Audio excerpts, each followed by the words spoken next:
37 residences ready for new ministers, Public Works Advisor. Dr. Nasimul Ghani appointed new cabinet secretary. BNP welcomes decision to form shadow cabinet. Salahuddin Ahmed. MP's liabilities reach Dhaka 11,356 crore. TIB. Mohammad Yunus delivers farewell speech at CA office. Banking stock market hours reduced for Ramadan. Trump seeks face-to-face meeting with Khamenei. Rubio. Ukrainian drone strike damages Russian Black Sea port. India under pressure over trade deal with US. Decision on 𝗞𝗲𝘆𝘄cie𝗿𝗱𝘀 return to be taken by selectors. None know.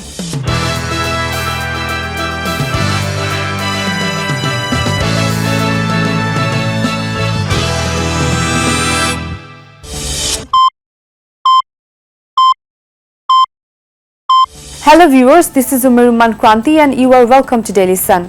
Here are today's top 10 news stories. Housing and Public Works Advisor Adilur Rahman said 37 residences are ready for the new ministers and state ministers. He told journalists at the Secretariat on Monday that the oath-taking ceremony may be held tomorrow. The Cabinet Division has instructed the Government Transport Department to keep the required number of vehicles ready. Around 50 vehicles were being cleaned and prepared at the department in Abdul Ghani Road.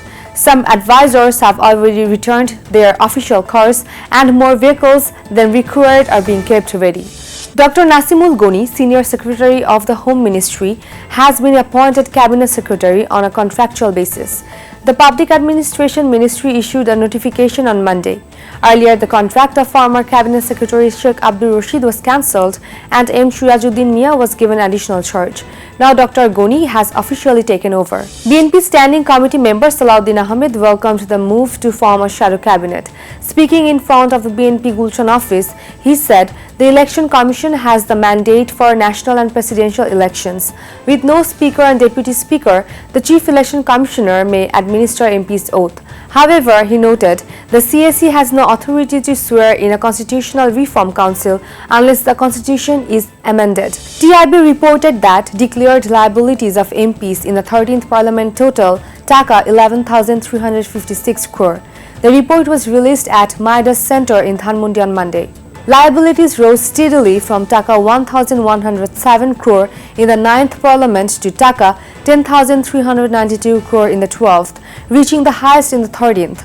Nearly half of MPs are in debt, including 62.02% from BNP and 15.94% from Jamaat-e-Islami. Chief Advisor Professor Mohammad Yunus delivered a farewell address to officials and staff at his Tejgaon office on Monday.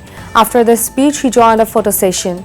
His tenure ends tomorrow following the swearing-in of the new BNP-led government. Bangladesh Bank announced reduced transaction hours during Ramadan. Banks will operate from 9:30 am to 12:30 pm with prayer break from 1:15 to 1:30 pm, while offices remain open until 4 pm. The Dhaka Stock Exchange said trading will run 10 am to 1:40 pm followed by a 10-minute post-closing session. US President Donald Trump is willing to hold a face-to-face meeting with Iran's Supreme Leader Ayatollah Ali Khamenei, according to US Secretary of State and National Security Advisor Marco Rubio.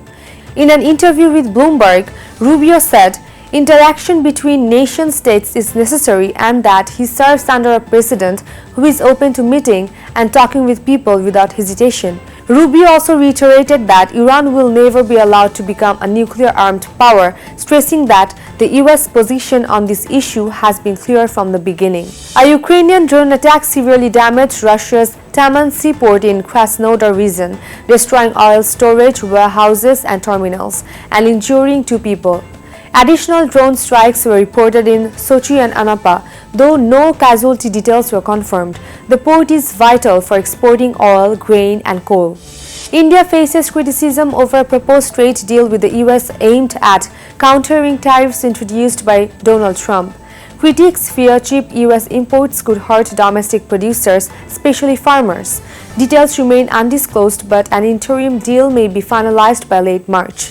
Former Bangladesh captain Minhajul Abidin Nannu said the election panel and team management will decide when Shakib Al Hasan returns to the national team. His comeback gained attention after BNP's stance on separating politics from sports and the cricket board's plan to consider him for the Pakistan home series in March. That's all for today. Thank you for staying with us, and you can subscribe to our YouTube channel and follow us on Facebook. Have a good night.